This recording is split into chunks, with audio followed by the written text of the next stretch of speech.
we could have people taking their seats.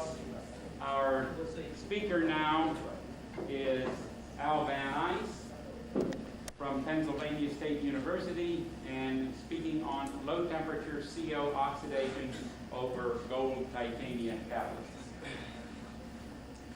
Thank you, George. I'd like to thank the organizers for the invitation to come here. I first met Bob over 20 years ago at, I think, the first Gordon conference I attended, back in the days when I was part of the younger generation of catalysis investigators. I always appreciated the fact that Bob was always approachable and you could discuss your ideas and your research with him. And after I left Exxon and went to Penn State and started to use infrared to investigate metal support interactions, Bob continued to be a good person to talk to and very supportive of that. I just wanted to express my thanks to him for that sort of attitude. This, in a way, is a continuation of that. My co-author is Mark Bollinger, and this work is supported by the Department of Energy. It's been found recently. I might just inform you briefly why one might have some interest in low temperature CO oxidation. This is perhaps not a complete list, but there are some things, some older interests like CO detection devices, but there's some newer interest as far as room air purification techniques to build up, to reduce low levels of CO that build up. These are more important now in energy efficient homes, in offices, and there's some interest at NASA in applications space station. But I think there are other areas of equal interest like CO2 lasers. The thing that limits the weather, the NASA weather satellites is not how long they stay up and how long the CO laser lasts. And what they need is recombinant catalysts to build back up the CO2 level when you get some degradation and form CO and oxygen. And this has to be done at low temperatures, typically below about 70 degrees centigrade. Some CO2 lasers are now being used industrially. They have the same problem, and again, this would be one option. Low temperature catalysts could remove CO from high purity oxygen, and one can always keep in the back of the mind, if you could find a low temperature CO oxidation catalyst, there could be some applications then to cold start for automobiles, which still has some difficulties in cutting down the CO2 make under those conditions. Now, we kind of backed into this work with gold and titanium, and I won't say how we got there, but we started looking at gold and titanium first as a hydrogenation catalyst, expecting it to be poor, and it was. It was terrible, as a matter of fact. But just to prove that we might have something there that was active, we started looking at oxidation catalysts. We've done work on palladium and copper. We decided to look at this system on gold. It turned out to be an extremely active catalyst. And we've done some work in this area for some time. And I'd like to mention here that we've looked at a variety of catalyst preparations. Our typical technique is to take gold chloride, dissolve it in water, and just do an incipient wetness impregnation. Very easy, very standard. We made numerous catalysts, and I'll typify those just by the eye for impregnation. To answer the question as whether or not the chloride is an important factor in this, we finally obtained some gold ethyl hexanoate from Mooney Chemical. It had no chloride. It's a carboxylate type of material, soluble in pentane. We used the same procedure with that. We slurried this up in pentane, added the titanium, dried it, and made a catalyst with no chloride. People have some concern that the catalysis might be due to small metallic impurities in the gold. So we took some 5/9 purity gold powder, made our own solution of gold chloride by solubilizing it in aqua regia ultra high purity, made catalysts that way. And finally, we've had some different type of prep techniques using precipitation deposition techniques where we go through gold chloride and maybe in some cases we precipitate a gold hydroxide material. Now I've tried to designate these. I think the important thing, as you'll see in the next slide, however, is that all of these catalysts are going to be active. One other comment I want to make before I come to that is just to point out this is the type of material that I was mentioning to you before, but you're going to see some designation as far as pretreatment. You'll frequently see HTR, C, low TR. The HTR is high temperature reduction, 500 degrees in fluorine hydrogen. Calcination is done in oxygen at 400 degrees, and that's followed then by a low temperature reduction, 200 degrees in fluorine hydrogen. So when you see that designation, or one of those three, that will give you some idea about what it pertains to. Now, if we take a look at the activities of these catalysts, These are quite active catalysts. We typically study these now in temperatures ranging from ice bath temperatures up to 30 or 40 degrees centigrade. You see in this case that all of these catalysts have activity. The incipient wetness, those without chloride, those made from the ultra-high purity gold, and the co-precipitated catalysts. These activities are expressed in terms of micromoles per gram of catalyst. We've also expressed them in terms of micromole per gram of gold. Working with gold is difficult because it's hard to determine what the gold surface area is. In some cases we get X-ray diffraction patterns, in other cases we don't. Chemisorption is extremely ambiguous about this, and if you use TEM with titania, it can be very challenging to pick out very small gold particles with TEM. So there are some constraints that we suffer in trying to assess the real activity of this catalyst. From X-ray diffraction, we can get, in some cases, gold particle sizes. So far, our smallest particles have been about 40 angstroms, 45 angstroms, prepared from this co-precipitation technique. I'll come back to this in a moment, but you can see that these catalysts are quite active. The activity here is measured at about, typically this is around 40 degrees centigrade, where we're comparing at this point. Our typical reaction conditions are a 1-to-1 ratio of CO and oxygen. I'll come back to this, but you see in a moment that we did a very interesting experiment. Instead of putting gold on titania, we took this 5/9 purity gold powder, which was completely inactive, up to 300 degrees centigrade and higher, put titania on the surface, gave it that pretreatment that I just told you about, and the catalyst became extremely active.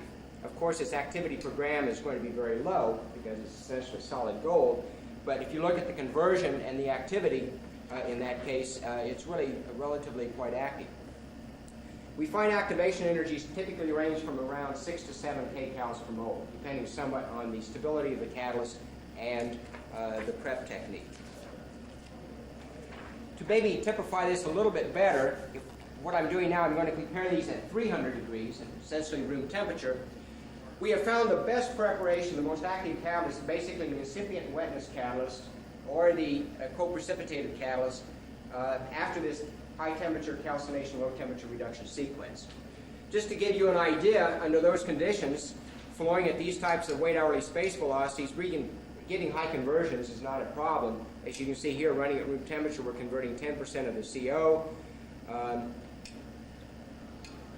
I show on the scale here what this titanium promoted gold powder will do. Even though it's much lower surface area, it's still converting about 2% of the CO in the system. As I mentioned, we can take this pure gold powder to above 300s and see absolutely no conversion, completely inactive. We take the titanium, no conversion until we approach 300, at which point we start to get just a very tiny amount of CO oxidation activity. The point here being that the gold powder by itself or the titanium by itself have no activity, particularly at these low temperatures. The two together, however, are extremely synergistic in this reaction. I've tried to compare this now as best I could do. Here we're looking at the activity at 40 degrees for comparison. For these two systems, they're basically inactive. We put titania on the surface by using a gold nonylate, a titania nonylate material. It's a carboxylate that can be oxidized and burned off to leave you with a TiO2 type of overlayer. We put on about a 10 monolayer theoretical coverage, give it this calcination reduction sequence. We see now that the activity is really quite significant in this case, even on a gram catalyst basis. But if we try to normalize the surface area, which again isn't the best, but it's one other way of doing it, we find that this gold powder is really quite competitive, perhaps even more active than the gold dispersed on the titanium. Now, the one conclusion I think we've reached from this is that it appears that we don't think the activity is due to a significant change in the electronic properties. You're not going to change the electronic properties of this low surface area gold. It's about 0.07 square meters per gram or less. We're talking about 10 micrometer type particles. These are huge. And we think that this relegates to some sort of a surface phenomenon where you have a very cooperative effect between the titania and the gold. We did some partial pressure studies. some very careful studies ranging from 0 degrees centigrade up to 40. We just fit it to a power rate law. We typically see that the reaction is near 0 order in oxygen and is somewhere approaching half order in carbon monoxide at all of these different temperatures. We took these sorts of data and we started looking at different reaction models. And again, we started with the simplest models in this case. We looked at 4 Langmuir and Hinshelwood models. We looked at others, but these were the first 4. We looked at the possibility, first of all, that we have a single type of site, and secondly, that we have 2 types of sites. And then we assumed that we have, in the first case, dissociative oxygen adsorption, in the second case, non-dissociative oxygen adsorption.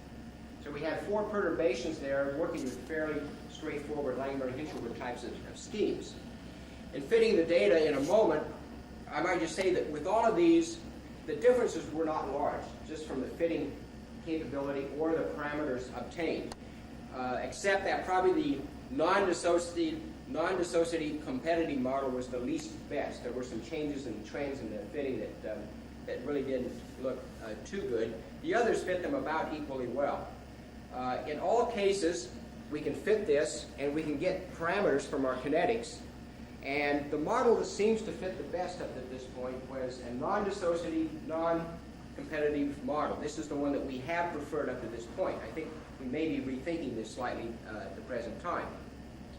But if we take our kinetics at these 3 temperatures, plot the data, we can extract constants here, some of which correspond to equilibrium absorption constants. From these, we can extract heats of absorption and enthalpies, heats of absorption and entropies of absorption. And in doing so, what we find in this case, with all of these models, that the apparent heat of absorption acquired from the kinetic data indicates that the bonding is extremely weak. The bonding for the carbon monoxide is in the order of 3 kcals per mole, and it's also similar for the oxygen. So we have implicit, very weak bonding. The entropy changes are reasonable, indicating approximately 1/11 degree of freedom, a translational degree of freedom upon absorption. We've done adsorption measurements, and basically what we find in this case for adsorption is that the carbon monoxide adsorption on either the pure titania or the gold titania catalyst is almost indistinguishable between the two, and we get very, very nice reversible Langmuir and Hinshelwood behavior for the CO adsorption. For the oxygen, we get a very small amount of irreversible adsorption, and that's all we see on these types of catalysts. To give you an idea of the fit, this is the model that I just talked to you about. This is assuming that we have a non-dissociative, non-competitive model. 2 types of sites. One's absorbing the oxygen, one's absorbing the carbon monoxide. Up to this point, recently, we've been inclined to think that the CO was probably absorbing on the carbon monoxide, and the oxygen was absorbing on the gold and being activated on the gold surface in some form, perhaps in a molecular form, which would be consistent with this sort of model. Regardless, if we take this dual site type of approach, we get quite reasonable fit with our data at the 3 different temperatures, as you can see here. Now, this does not prove that these models are correct. It only proves that they are consistent and there are possibilities in explaining this type of behavior. Now, to try to gain more insight into this and to test our models, which have implicit assumptions in there, for instance, we've assumed quasi-equilibrium for the pre-adsorption steps, we decided to look at this with infrared spectroscopy using diffuse reflectance infrared. These studies aren't completely done, but I thought I'd let you know what we have found up to this point. Now, very briefly, let me just explain what we have. We have a Maxent system. I'm not going to take a lot of time. This is an older photograph. We've upgraded this subsequent to this with the new software. But the important thing is we have our system, and we have a bunch of mass flow controllers here to regulate the flow into our drift cell. I think more importantly, I wanted to focus on the drift cell itself. It's a Herrick cell, and which has certain limitations to it, as do essentially all the commercial systems. We have water cooling here. We can bring our gases in. This just shows the configuration inside of the cavity, which is nitrogen purged and all that during this period. We've modified this so we can adjust the height of the cell outside of the spectrometer. Anyone that's worked with drifts, you know how sensitive it is to the height of the material. This makes it very easy to tune in the maximum signal after any sort of pretreatment that you give it. Perhaps the thing I wanted to focus on, here's our drift cell looking down from above. The sample goes in here, holds perhaps the order of 1/10 of a gram. We modified this somewhat. We put an extra thermocouple in that goes over the lip and actually sits right inside the catalyst bed. You can see the thermocouple here. The second aspect is there's an exit hole. You can see it here where the gas leaves the system. So that all of our gas inlet, we can put in at least 2 types of gas if we wish. The gas comes in here at the base, it goes up, passes over the system, and exits through the bottom of the bed. So we basically have a little fixed bed reactor with all the reactant gas coming down through it, exiting at the bottom. And of course the drifts are just sampling the upper portion of the powder. Now, let me give you a brief survey then of what we find in this system. It's not inclusive, but these are the data we have at the present time. What we find is, if we take the pure titanium, give it the pretreatment that I just talked about, we get a peak around 2180 wave numbers. Now, David Off and his group, they talk about titanium to some extent in the book that was referred to a couple of days ago. And you find that this peak has been observed before, and the comment is that it's associated with titanium cations. Which ones they don't say, but it's associated with cationic sites. If you take the gold catalyst, give it that pretreatment, it's interesting. These types of sites disappear completely. We now have a peak in the order of 2105 to 2115 wave numbers, depending on the CO partial pressure. This fits very well with the data, first of all, by Dave Yates, who looked at gold and silicate catalysts back about 25 years ago. And I don't know, gold might be one of the few metals that Bob did not look at. Perhaps he did and didn't tell us. But anyway, gold does chemisorb carbon monoxide, and you get a band that can shift up to about 30 wave numbers depending on what pressure range is present. Recent work also by, I think it was France and one of his co-authors have also recently published work on the gold CO absorption on small gold particles to also verify this. So what we get then is a peak like this. The second aspect is that this is completely reversible. If we purge in helium, this peak goes away completely in agreement with what we observed with the adsorption isotherm measurements. What we wanted to do is try to look at this system now under reaction conditions. So we're running now in the drift spectrometer after pretreatment at 300 Kelvin room temperature, the same conditions as before. And what we're doing now, for instance, we'll take our sample, introduce carbon monoxide, and we see the peak grow in here, as you can see, 2106. After about 5 minutes, or after about 15 or 20 minutes, everything is stabilized. We introduce oxygen. We follow this. I just show a slide after 5 minutes. After 5 minutes, with oxygen atom, we see several things. Number one, we're making a lot of carbon monoxide. I have subtracted the gas phase contribution from the species, from these spectra. What we see is a shift in the CO peak to a higher wave number, indicative of a lower surface concentration. Gold behaves like the other group 1B metals, and you find that the frequency goes up as the coverage goes down.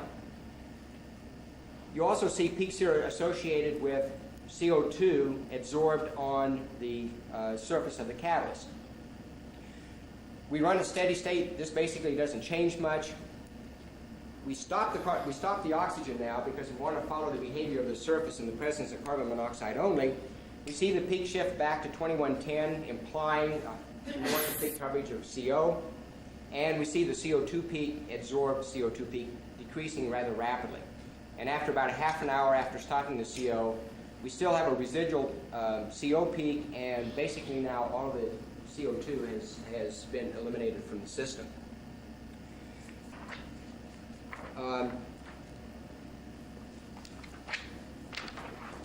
If we look at now the same experiment again, but in this case what we like to do is stop the carbon monoxide and keep the oxygen running. We start again. Here's our CO peak on gold. We run under steady state conditions, again our adsorbed CO2 peak. We see this shift again. In this case now, we stop the CO, keeping the oxygen present, and we see both the CO and the CO2 peak decline quite rapidly, and after an hour under these sets of conditions, everything has disappeared from the surface. Now, there are several things here to point out in these preliminary runs. The first case, we don't see, after several runs, we don't see much happening in the region, the carbonate formate type region down here. As you can see here, there's no dramatic change during this set of runs. One conclusion from this we've drawn is that one possibility could be that you could be forming carbonate species, and the slow step of the reaction could be the decomposition of carbonate species, perhaps on the titanium surface. This would argue against that, because we don't see any buildup of strong peaks that disappear in the presence of oxygen just due to decomposition. What we find in this case is a decrease in the CO peak upon the addition of oxygen. This could imply competitive absorption of oxygen, but also it implies, I think, competitive absorption of CO2. We've done some runs with CO2 added to the feed to see what effect it has, and it has a small negative effect, implying that it's in the denominator probably as a competitive absorbent. And at this time, we're more compelled to think that it's the CO2 that's competing with the CO than the oxygen. Another reason for this is we can plot the sum of the CO2 peak and the CO peak, and there's not a great deal of change, implying that when one goes down, the other goes up, so that there's a balance then between those two species on whatever sites are absorbing here. One complication with these spectra, this catalyst is so active that under these reaction conditions, you're probably running 40 or 50% conversion of the CO. We have a lot of CO2 present, but worse than that in a sense is we have at least a 10 to 15 degree thermal increase in the catalyst under these conditions. So there's a thermal effect. If we're measuring 10 or 15 degrees with the thermocouple, the temperature right at the metal surface could be substantially higher. That also could have some effect upon decreasing the coverage of the carbon monoxide under those conditions. Now, we come to the point, well, what's this CO doing here? We don't see any new CO peak. Is it a spectator CO, or what is its role? At this point, we're not certain, but since we assume pre-equilibria for both oxygen and CO, this tends to support that concept. We absorb, we have CO on the surface under reaction conditions that may decrease slightly for whatever reasons, but we do have chemisorped CO there in existence, as one might expect if we did have these quasi-equilibrated adsorption steps. Now, just before I end this, we've been trying to look at what might be focused with the gold. All we see basically at this point is carbon monoxide adsorbed on the gold. We don't see any evidence of CO absorbing on the titanium, implying perhaps that when gold interacts with titania, it may be taking away these sites that provided the 2180 band in the first place. We haven't really resolved that question yet. But you might ask, what effect does this pretreatment have on the titanium? What groups are disappearing and which ones are growing in? And to give you a feeling for that, here's the spectrum for the gold titanium catalyst showing the effect of this pretreatment. High temperature reduction, calcination, low temperature reduction. What we see in this case basically is a loss of bands in this region down here and a loss of bands in the region here. Now these are a little bit difficult to assign, and I'm not going to go into detail, but you can pick formate species that match up, say, with bands in this region and the 1601 band, and you can pick a bidentate carbonate species that will match up with two of these other bands. But you'll see again the challenge here is going to be the band here around 1690. And if we take this catalyst now and we start the reaction running, after a number of reaction sequences, these are the bands that grow back in. So we see the bands growing back in, or again, for example, we can what we can do is assign formate bands, if we wish, to the 1548 peak and the 1360. This is based on previous work that's reviewed by Davidoff. These are none of our assignments by ourselves. The intriguing thing, however, first of all, is in this case, so far the only assignment we found for the 1440 peak is for a free carbonate.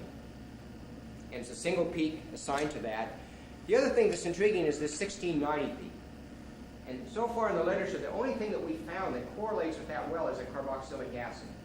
Carboxylic acid group will give you a strong peak at 1691.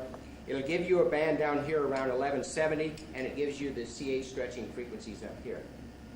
Now, I only mentioned the assignments. It's hard to believe that if you take the titanium surface and put in CO and form CO2, that somehow you're creating carboxylic groups. I'm not saying we are, but I'm just saying that so far that's the only assignment we made for the peaks. However, you can see down here that the OH groups are disappearing. This represents a net loss. This represents a growth. So we are losing OH. We are forming some of these types of carboxylic type of groups. Well, to summarize then, at the present time, where we stand, we found that these titanium-supported gold systems, whether titanium is on the gold or vice versa, they're extremely active. The activation energies are low. They're in the order of 6 to 7 kcals per mole. In our systems, it's approximately half order in CO, 0 order in oxygen. I didn't have time, but if we put in large amounts of water, like 4 to 5 torr, this does deactivate the catalyst at room temperature. It can be regenerated by heating back up to higher temperature. From the drifts work, we seem to feel in this case that we do see weak reversible CO absorption on the gold, on the gold surface in this case. We find also we have weak CO2 absorption under reaction conditions.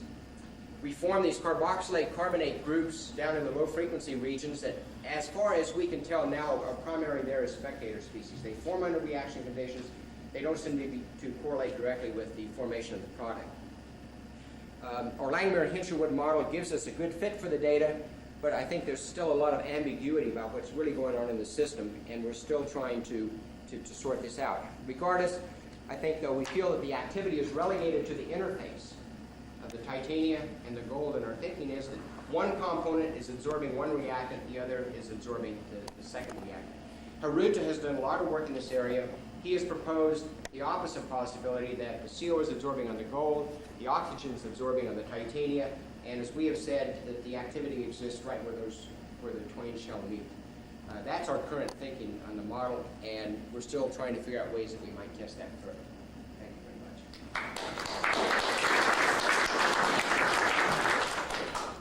We have a question? Yeah, John. Have you used oxygen 18 to see if lattice oxygen and the TiO2 is involved in the oxidation? We haven't done so yet. It's good. We're doing studies like that on another oxidation reaction on pure TiO2, and it's very clear that this Mars and chromium type of catalysis occurs at higher temperatures than this temperature you're looking at here. Yeah, it could well be. I know if you absorb oxygen at room temperature in titanium, it's irreversibly absorbed. But there could be a very tiny amount that might be active. We haven't done that yet. Yeah, John.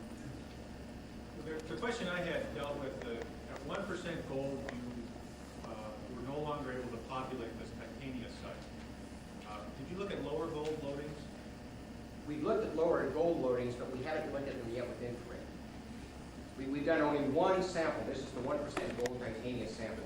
These are big gold rafts. Often I have trouble understanding how that sort of scavenges up these sites. Well, I don't know if they're rafts, but they're relatively large gold particles. They're in the order of 100 angstroms plus. And I agree with you. I don't understand it either. It was curious to me that those sites disappeared. Now, no one has ever assigned what cation those were associated with, and it's possible that they're looking at the population there, maybe a Ti3 plus, or perhaps another one, and that those are the nucleation sites for the gold particles. That's a possibility.